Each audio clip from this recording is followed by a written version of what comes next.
우리는 지금 고린도 교회 성도들이 바울에게 던진 질문들을 살펴보고 있는데요. 오늘 본문은 이제 고린도 교회 성도들이 예배에 관하여 던진 질문, 특별히 예배 때의 남녀의 복장과 관련된 질문에 대하여서 사도 바울은 여자는 칼룸마라고 하는 머리를 가리는 베일 이런 것을 쓰고서 하나님께 예배해야 하고, 남자는 아무것도 쓰지 않고서 머리를 가리지 않고서 하나님께 예배해야 한다라고 말하면서 그 예배의 복장에 대하여서 우리에게 가르쳐 주고 있습니다. 이 그 당시의 문화와 연결되어 있는 오늘의 본문은요. 예배자인 저와 여러분, 하나님 앞에 예배하고 예배하는 삶으로 살아가는 저와 여러분의 예배의 태도, 마음가짐, 삶의 어떤 그런 자세에 대하여서 우리에게 가르쳐 주는 그러한 귀중한 본문입니다. 그래서 우리는 오늘 그 당시의 문화와 연결되어 있지만, 그러나 그들에게 주었던 이 지침을 통하여서 예배자인 저와 여러분의 삶의 태도가 어떠해야 되는지 두 가지로 나눠서 살펴보려고 하는데, 그 첫 번째는요. 예배하는 자는, 우리가 예배할 때 그것이 모여서 공적으로 드리는 예배든 아니면 삶에서 드리는 예배든 그 예배는 합당해야 한다는 거예요. 하나님께 합당해야 하고 사람들에게도 이웃에게도 합당하게 예배를 해야 한다라는 것입니다. 자, 오늘 사도 바울은 먼저 고린도 교회도 칭찬을 받은 부분이 있어요. 오늘 보면 2절 처음 시작할 때 이 부분에 있어서 바울이 그들에게 가르쳐 줬거든요. 내가 너희가 모든 일에 나를 기억하고 또 내가 너희에게 전하여 준 대로. 그러니까 지금 바울이 예배 드릴 때는 이런 자세로, 이런 태도로, 이러한 모습으로 예배해야 된다라고 가르쳐 준 대로 그 전통을 너희가 잘 지키고 있으므로 너희를 칭찬한다. 그러니까 지금 이 부분은 문제가 되어서 사도 바울이 언급하는 게 아닙니다. 잘 하고 있는데 이제 언급을 하고 있는 부분이고요. 그래서 잘 하고 있는 부분이고, 지금 너희들은 그 내가 가르쳐 준 대로 예배의 태도와 자세가 옳다라고 말하면서 5절에서는 이렇게 말하고 있죠. 무릇 여자로서 머리에 쓴 것을 벗고 기도나 예언을 하는 자는 그 머리를 욕되게 하는 것이다. 이는 머리를 민 것과 다름이 없다라고 말하면서, 여자는 어떻게 해요?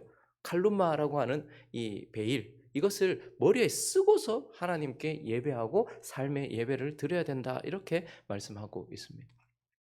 사도 바울은 여성을 차별하거나 여성을 비하하는 사람이 아닙니다. 그 당시의 문화로도 그렇고 지금에서도 그렇고 사도 바울은 파격적으로 남자와 여자가 동등하다라고 이렇게 말하고 있어요. 11절과 12절을 보시면요. 그러나 주 안에는 남자 없이 여자만 있지 않고 여자 없이 남자만 있지 아니하니라. 이는 여자가 남자에게서 난 것 같이 하와가 아담에게서 났잖아요. 그리고 남자도 여자에게로 말하면 그 이후에는 생물학적인 방법으로 전부 우리가 태어나잖아요. 그러니 남자도 여자로 말미암아 났습니다. 그리고 모든 것은 하나님에게서 났다. 그러니까 남녀를 이야기할 때에 우열을 얘기하지 않습니다. 뭐가 더 낫고 덜하고가 아니고, 높고 낮고의 문제가 아니라 남녀는 동등하다라고 이렇게 말하고 있어요. 그러니 여자를 비하하는 사람이 아닙니다. 거기다가요, 이 사도 바울은 또한 5절에 보니까 다시 보시면요. 물은 여자로서 머리에 쓴 것을 벗고 기도나 예언하는 자는 그 머리를 욕되게 한다. 그러니까 남자는 기도하고 예언하고 이러한 행위를 할 수 있지만 여자는 기도하고 예언하고 이러한 예배에 관련된 어떤 중요한 얘기를 할 수 없다, 이렇게 말하지 않아요. 남자도 기도하고 예언할 수 있고 여자도 기도하고 예언할 수 있다라고 말하면서 어떤 차별을 두지 않습니다. 여자기 때문에 하지 마, 이것이 아니라는 거예요. 그러니까 사도 바울은 지금 여자를 비하하거나 여자를 차별하지 않아요. 그런데도 불구하고 왜 예배를 드릴 때 남자는 안 해도 되는데 여자는 머리에 뭘 쓰고 하라, 이렇게 말하느냐 하는 것입니다. 그 이유는 바로 그러한 모습이 하나님께 합당하기 때문이다라는 거예요. 하나님께 합당하기 때문이다. 여러분, 하나님은 마치 그분들이 그러한 것처럼, 여러분, 성부 1위 하나님, 성자 2위 하나님, 성령 3위격이신 하나님이 1위 성부 하나님이 더 높습니까? 성부 하나님이 성자 하나님보다 더 높습니까? 뭐가 더 다릅니까? 그래서 우리는 3위 일체라고 말합니다. 영광과 권능과 동등, 그 모든 것들이 다, 영광과 권능과 모든 권위들이 다 동등하다는 거예요. 그렇지만 성부, 성자, 성령을 우리가 삼위일체 하나님이라고 3위로 나누는 이유는 뭐죠? 그분들이 뭔가 우열이 있기 때문이 아니고 질서를 가지고 계시기 때문에, 경륜을 가지고 계시기 때문이다라는 것입니다. 그래서 일을 하실 때에도 성부는 계획하시고 성자는 실행하시고 성령은 적용하시는 분이시죠. 그러니까 뭘 더 낫기 때문에 계획하고 하는 것이 아니라 그분들이 질서와 경륜을 가지고 있다는 말입니다. 그래서 하나님께서, 천사들은 남자 여자가 구별이 없잖아요. 그러나 사람은 하나님께서 구별하여서 질서 가운데 만드셨다라고 말씀하고 있어요. 그래서요, 3절을 보시면요, 그러나 나는 너희가 알기를 원하노니 각 남자의 머리는 뭐다? 그리스도다. 그리고 여자의 머리는 뭐다? 남자다. 그리스도의 머리는 뭐다? 그럼 그리스도와 하나님, 성부 하나님은 같아요. 그렇지만 그리스도께서는 하나님으로부터 나셨어요. 성부로부터 영원히 나신이에요. 그러니까 질서가 있죠. 경륜이 있단 말입니다. 그리고 저 말은 그 권위가 거기서부터 나온다라는 뜻이거든요. 남자의 권위는 어디서부터 나온다는 거예요? 남자가 여자보다 낫거나 그래서 가정의 머리가 되거나 어떠한 머리로서 역할을 하는 것이 아니고요. 남자의 권위를 주신 그리스도에게서 나온다는 거예요. 그리고요, 여자의 권위는 어디서부터 나온다는 거예요? 남자로부터 나온다라는 거예요. 그럼 그리스도의 권위는 어디로부터 나온다는 거예요?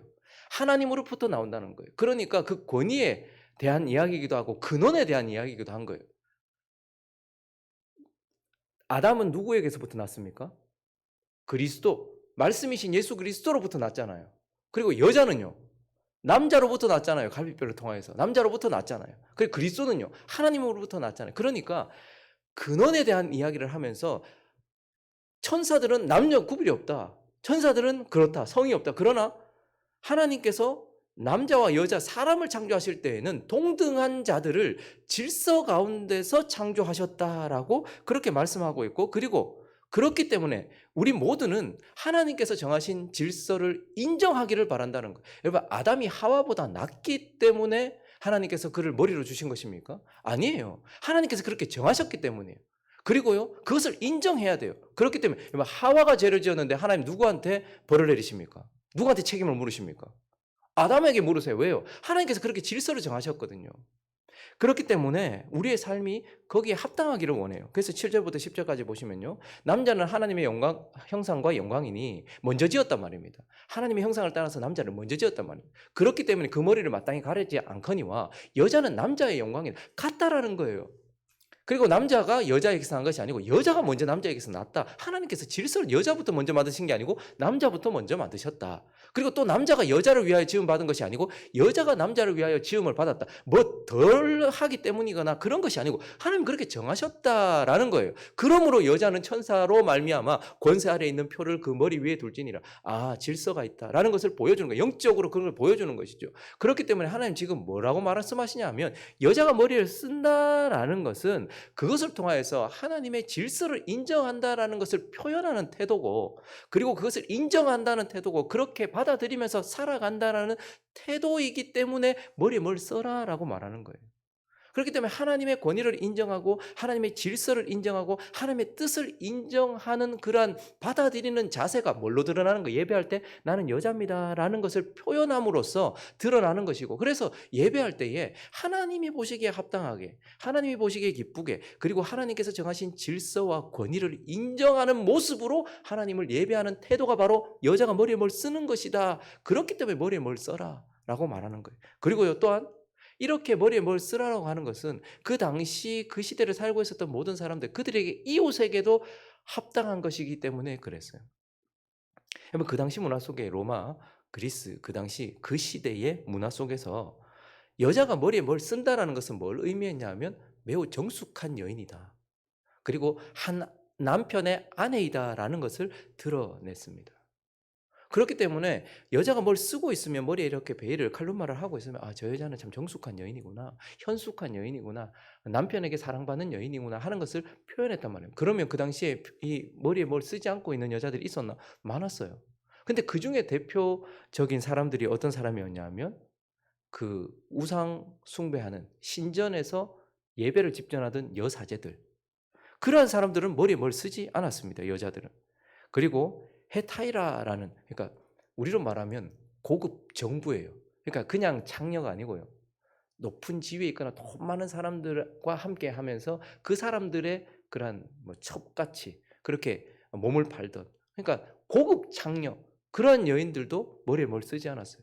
거기다가 그 당시에 머리를 민 여자들도 있었거든요. 머리를 민 여자들은 어떤 여자들이냐면 길거리에 있는 그냥 창녀들, 혹은 가늠하다가 적발되어서 낙인 찍힌 사람들. 그래서 이 여자는 정결하지 않다라는 것을 표현하는 게 머리를 밀어버렸거든요. 창녀다는 것을 표현하는. 그러니까 그 당시에 이렇게 사람들이 봤을 때 지금 여기 앉아 있는데 머리에 칼루마를 쓰고 있어. 그럼 저 여인은 가정이 있는 여인이고 현숙한 여인이고 정숙한 여인이다. 근데 그렇지 않은 여인은 저 여자는 자유롭게 사는구나. 누구든지 건드릴 수 있구나. 라는 그런 느낌이 들기도 하는 거죠. 그러니까 뭐예요? 예배를 드릴 때 남녀는 이제 그리스도 안에 들어옴으로 인해서 서로 동등하며 차별이 없으며 하나님 앞에 뭐든지 할 수 있는 자유가 있다. 그러나 너희가 만약에 예배를 드리는 자리에서 여자가 칼루마를 벗었다. 그러면 그걸 보는 사람들 입장에서는 교회 안에는 좀 저런 여자들이 모여 있나? 이런 생각을 할 수 있다라는 거예요. 그렇기 때문에 사람들의 시각과 시선을 고려하여서 지금 예배하는 태도가 여자가 머리에 뭘 쓰는 것이었다라고 이렇게 말하면서, 그래서 사도 바울은요, 여성들은 예배를 드릴 때에 하나님께 합당하도록, 그리고 이웃들에게 합당하도록 머리에 뭘 쓰고 예배해라 라고 말하면서, 이것을 통해 하나님 우리에게도 뭐라고 말씀하시는 거예요? 예배하는 저와 여러분이 공적으로 여기 모여서 예배하고, 그리고 우리의 삶에서 예배하고, 이웃들 앞에서 예배하고, 하나님과 천사들 앞에서 예배하는 저와 여러분이 예배를 드릴 때에 하나님의 권위를 인정하고 하나님의 질서를 인정하고 하나님의 뜻을 인정하는 태도로 예배를 해야 된다는 거예요. 하나님께서 정하신 그 하나님을 인정하면서, 그리고 내가 하고 싶은 대로 정성스럽게 예배하는 것이 아니고 하나님이 보시기에 합당하게 예배해야 한다라고 말하고, 그리고 우리의 예배, 그리고 우리의 삶은 우리 주변에 있는 이웃이 봐도 괜찮아야 된다는 거예요. 그 사람들을 배려하고 그 사람들에게 합당해야 한다는 거예요. 어떤 사람들은요, 너무 열심히 하나님을 섬기는데 하나님의 뜻과 전혀 상관없이 지 하고 싶은 대로 예배를 해요. 그냥 열심히 해요. 그리고 어떤 사람은요, 나는 하나님만 섬긴다고 얘기하는데 사람들 앞에 너무너무 반감을 줘요. 그러한 태도는 예배자의 태도가 아니다라고 우리에게 말씀하면서 예배자의 태도는 합당해야 된다라고 말해요. 그리고 또 하나, 오늘 본문을 통해서 우리에게 주신 두 번째 교훈은, 예배하는 자는 옛사람을 벗어야 된다는 거예요. 옛사람을 벗고 예배해야 된다는 거예요. 다시 한번 2절을 보시면요, 이 고린도 교회가 칭찬받은 부분이에요. 예배하는 자세가 올바랐단 말이에요. 너희가 모든 일에 나를 기억하고 또 내가 너희에게 전하여 준 대로 그 전통을 너희가 지킴으로 너희가 칭찬. 그러니까 여자들은 예배를 드릴 때에 삶의 예배 속에서도 다 정결한 마음으로. 그리고 남자들은요, 삶의 예배를 드리거나 공적인 예배를 드릴 때 머리에 뭘 쓰지 않고 예배를 잘 드리고 있었어요. 그래서 4절에 보니까요, 남자들한테는, 여자에게만 말한 게 아니고요, 남자에게도 말했어요. 무릇 남자로서 머리에 무엇을 쓰고 기도나 예언하는 자는 그 머리를 욕되게 하는 것이다. 그 머리 대신 그리스도를 욕되게 하는 것이다. 그러니까 머리에 뭘 쓰지 마라 이렇게 얘기했어요. 그러니까 이 말은 그 당시에 예배를 드릴 때에 머리에 뭘 쓰거나 평소에 남자들이 뭘 이렇게 머리를 가리고 있는 사람들이 있었다는 것 아니겠어요? 그런데 예배 드릴 때에 고린도 성도들 중에 남자들이 그랬다는 말이 아니잖아요. 지금 너희가 잘하고 있다는 말이니까 그들의 예배 가운데는 그러지 않았지만, 그 사회, 로마와 그리스 그 시대 그 사회에는 머리를 가리고 있는 남자들이 있었다는 것 아니겠습니까? 그러면 주로 어떤 사람들이 머리를 가렸냐면 대부분 우상 숭배하는 자들. 그러니까 우상 숭배에서 남사제가 있고 여사제가 있는데, 여사제들은 칼루마를 벗고 있었고요, 남사제들은 머리를 쓰고 있었어요. 그러니까 대부분 남자가 머리에 뭘 쓰고 머리를 가리고 있다라는 것은 저 사람이 우상 숭배하는 어떤 제사장, 되게 높은 자리에 있는 사람이에요. 그러니까 신전에서 예배를 집전하는 우상 숭배 제사장이었다라는 것이고요. 또한 그러한 예배에 참여하는 사람들 중에 귀족들이 있잖아요.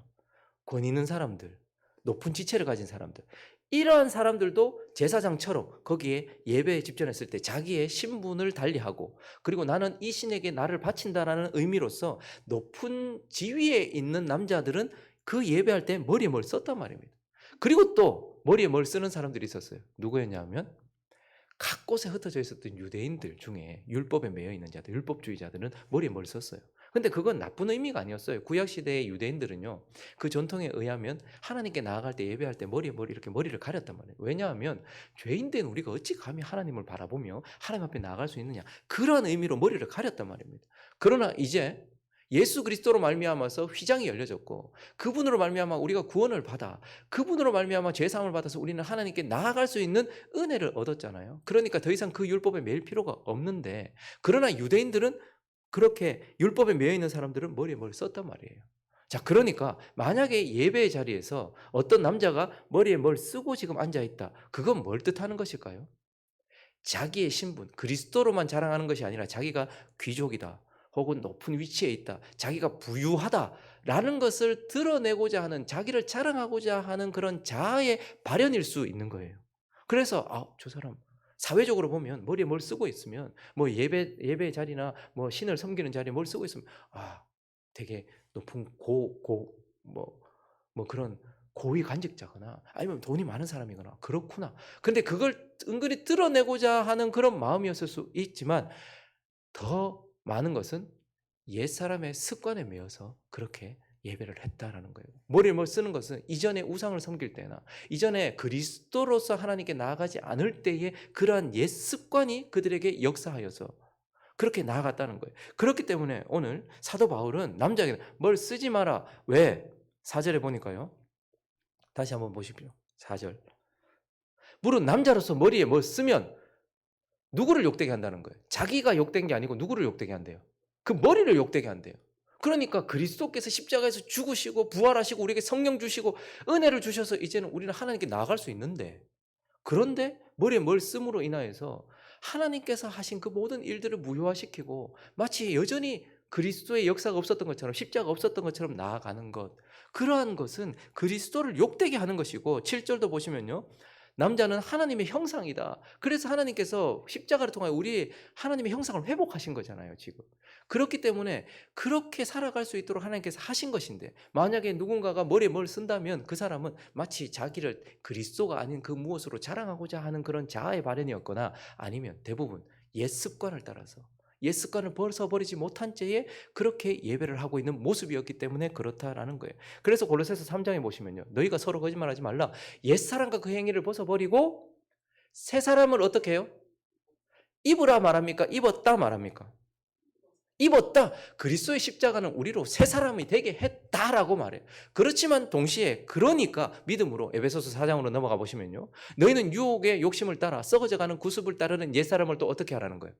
벗어 버리고 오직 너희의 심령이 새롭게 되어 하나님을 따라 의와 진리의 거룩함으로 지으심을 받은 새 사람을 입으라. 그러니까 예수 그리스도는 십자가와 성령으로 우리를 새 사람이 되게 했어요. 그렇지만 우리가 그것을 믿음으로 받아서 우리는 그 옛사람을 벗어야 돼요. 이건 우리가 또 해야 되는 일이에요. 그러니까 누군가가 머리에 뭘 자꾸 쓰고 예배를 한다, 남자가 예배를 한다, 그것은 여전히 옛 습관에 매여서, 옛사람의 습관에 매여서 예배하는 거다, 이렇게 말하면서 그렇게 하지 마라 라고 말하는 거예요. 우리에게도 동일하게 이것을 통해 말합니다. 예수를 믿는다고 하면서 하나도 안 바뀌었어요. 성품도 안 바뀌었고, 태도도 안 바뀌었고, 옷차림도 안 바뀌었고, 겉이나 속이나 하나도 안 바뀌었어요. 그리고 어떤 사람은 겉만 바뀌었어. 속은 하나도 안 바뀌었어. 옛사람은 그대로 가지고. 십자가는 우리로 새 사람이 되겠습니다. 새로운 피조물이 되겠단 말입니다. 그러므로 우리가 공적인 예배를 드리든 우리의 삶의 예배를 드리든 우리는 이제 옛사람을 벗고서 예배해야 된다라고 우리에게 가르쳐 주고 있는 것입니다. 말씀을 정리하겠습니다. 여러분, 오늘 본문은, 그리고 오늘 본문에 나오는 이러한 고린도 교회에 있었던 문화는 지금 우리에게 이어지거나 우리의 교회 안에서는 문제가 되지 않아요. 뭐 지금 여자가 머리 왜 이렇게 다 안 가리고 왔어요, 이렇게 말하지 않잖아요. 이제 그런 문화는 우리에게 영향을 미치거나 문제가 되지 않습니다. 그러나 그 내용, 그것이 내포하고 있었던 영적인 의미는 여전히 저와 여러분에게 적용이 됩니다. 그러니 우리는 예배할 때 어떻게 해야 됩니까? 여자는 머리를 가리고 남자는 머리에 가리지 않고 하듯이, 그러니까 하나님께 합당하게 예배해야 되고 이웃에게 합당하게 삶을 살아야 한다라는 그러한, 그것이 담고 있는 내용은 여전히 저와 여러분에게 합당하다라는 거예요. 여러분은 예배 드릴 때 하나님께 합당하게 예배 드리십니까? 내 하고 싶은 대로 내 열심과 내 정성으로 예배하거나, 혹은 하나님을 예배하기 때문에 사람은 안중에도 없고 아나무인처럼 행동하십니까? 예배자는 합당한 삶을 사는 자들이라는 것을 기억하시기 바랍니다. 그리고요, 옛사람을 벗었습니까? 어제의 나와 오늘 나는 다른 것입니까? 예수를 주로 영접하고 난 이후에 나와 지금 나는 다른가 돌아보면서 하나님 앞에 옛사람을 벗고 예배하는 저와 여러분 되시기를 예수 그리스도 이름으로 축원합니다.